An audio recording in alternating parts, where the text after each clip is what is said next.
What's going on, ladies and gentlemen of YouTube? I am Zombie Cartman, and today we're going to turn all of these ingredients into chili. Alright, so the first thing we're going to do is dice this onion. To dice an onion, you're going to need to split it in half, remove its outer skin, and then make a bunch of fine cuts in the onion half like I do here. Being sure to not cut all the way through to the back side of the onion. You know, you're only slicing about 3/4 of the way in like that. And then you come to the front section and just start making fine slices, you know, as small as you want it to be. And don't worry, chopping an onion can make even the manliest of men cry.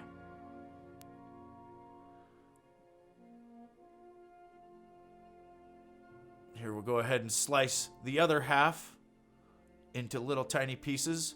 Some of these pieces of onion will stick together and it'll look like you've got really big pieces, but when you cook this, all the little tiny pieces will kind of fall apart, so you really don't have to do a lot of fine chopping here at the end. Now that onion's diced up, we're going to go ahead and throw 1 tablespoon of butter into our pot for the chili so that we can use this pot to go ahead and brown the burger meat for the chili. This is a one-pot recipe, so you will be using this one pot to brown the burger meat and saute the onions, but we're going to start with browning the burger meat first. Now that our butter's good and melted down, we'll go ahead and spread it around in the bottom of this pot. Now I'm going to toss my 2 pounds of burger meat off into this pot, and you'll notice that one of them looks slightly different than the other, and that's because one of them is store-bought and the other was bought from a butcher. The store-bought one is full of dye, which makes it look a deeper red, where the other one is more pink. When you brown this burger meat, you're going to want to go ahead and leave it into fairly big chunks, about maybe the size of a golf ball. This will help ensure that the flavor of the beef is maintained throughout the cooking process, as you're going to be adding a lot of spices to this, and if you were to just break it all into fine pieces right now, it wouldn't taste the same. Now that we've got this simmered down and pretty much fully browned, it's time to go ahead and drain it. I put mine into a little strainer sitting over top of a bowl so that the meat has somewhere to hang out for a minute while I'm sauteing the onions.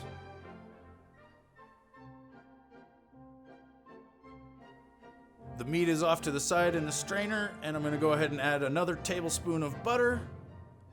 And I'm going to go ahead and throw my 1 chopped onion off in here.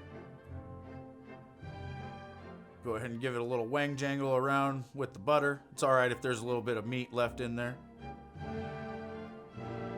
And you're going to want to just saute this down until your onions start to turn yellow or slightly translucent. And then you go ahead and add your drained burger meat back to the onions. I'm also going to go ahead and throw 1 more tablespoon of butter. That might have been a tablespoon and a half in here, just to kind of slick everything up and let it all combine. You know, I don't think you can ever have too much. Now we're going to do some seasoning. We've got a tablespoon of Johnny's seasoning salt and a teaspoon of onion powder that I'm going to very slowly sprinkle all over this meat.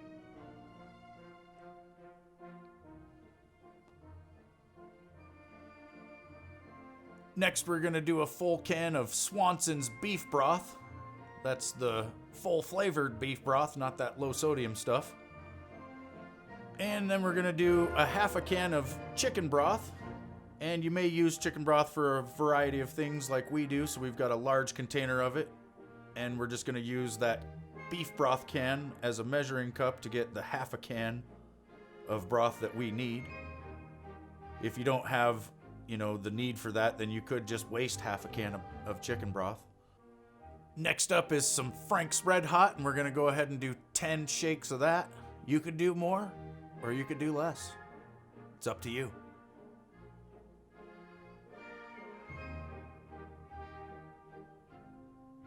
Now we'll go ahead and wang jangle this up a little bit. Give it a good stir.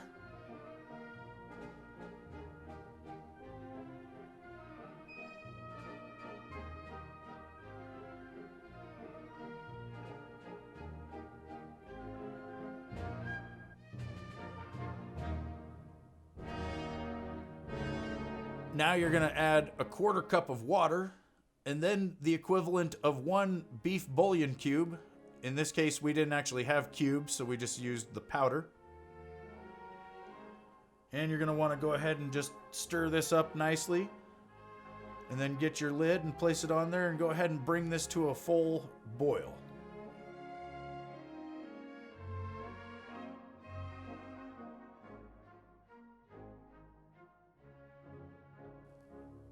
Now that we've brought this pot up to a boil, we're ready to go ahead and add our chili spice mixture, or our first dump of chili spice mixture, because we're going to be adding a second dump later.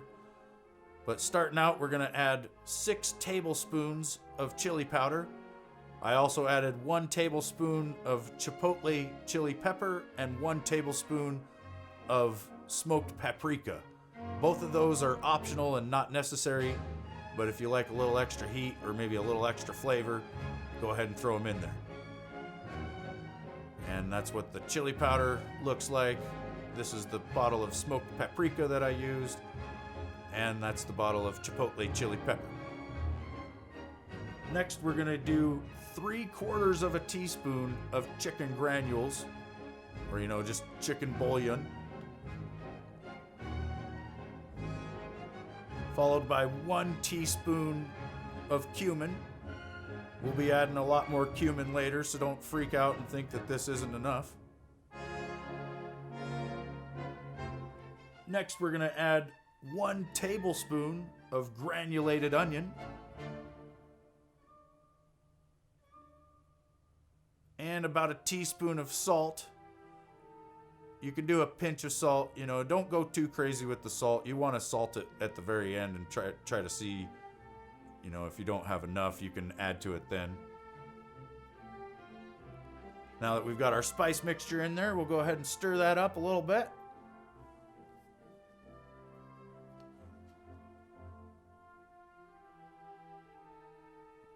Next, we're going to add 8 ounces of Hunt's tomato sauce. This is where a lot of people go wrong with their chili. If you add too much tomato sauce, it ends up just too powerful of a tomato taste, and then it won't be as spicy as you want. And with that fully incorporated into the mixture, we're going to go ahead and throw the lid on here and cook this at a gentle boil for 30 minutes. And then when the 30 minutes is up, we're going to take it off of the heat and let it rest for 1 hour. Now that the 1 hour has passed, we're going to go ahead and place it back on the stove and get it back up to a good rolling boil.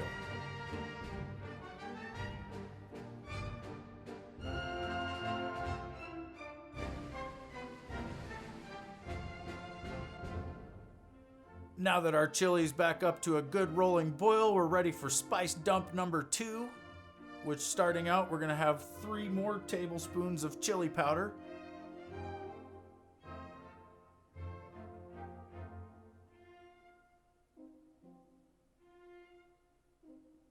Next, we're going to have a teaspoon of garlic granules, or granulated garlic. Next, we're going to have a tablespoon of cumin.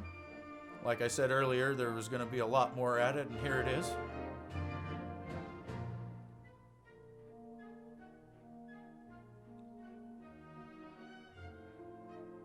And then next, we're going to add half a tablespoon of brown sugar.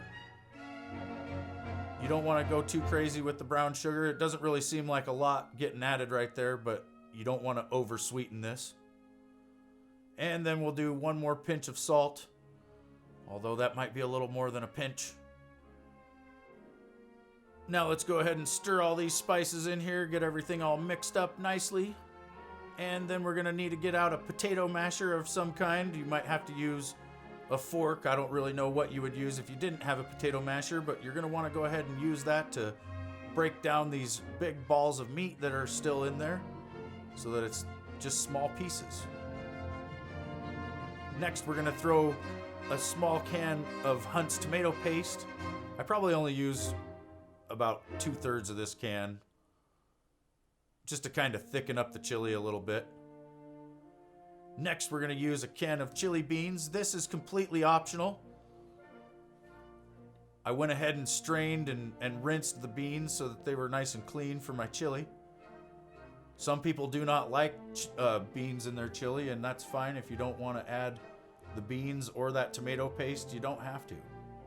Both of those things were kind of optional here at the end. Now, to make sure that the beans are good and soft and fully cooked, we're going to go ahead and bring this back up to a gentle boil.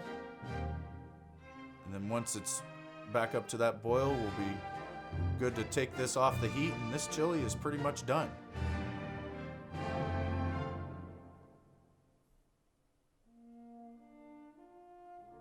As I stand here stirring this chili, you can see that it's a little bit thicker than some people might like. You know, you might like your chili a little bit thin.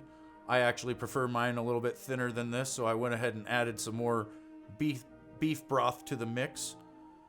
Using beef broth is probably your best bet. You could use water to kind of rehydrate the chili, but if you did that, you'd probably have to add some more spices and stuff to it. The beef broth is fairly flavored, so it's not going to really alter the flavor of the chili that much. And, you know, this is just kind of a base as far as a chili recipe goes. A lot of people might want jalapenos or even spicier spices in there than that. So feel free to alter to this as much as you want. And this has been how to make homemade chili with Zombie Cartman. Hopefully you'll make this chili and enjoy it. And be sure to make yourself a cornbread muffin if you have a bowl of this chili. And thanks for watching.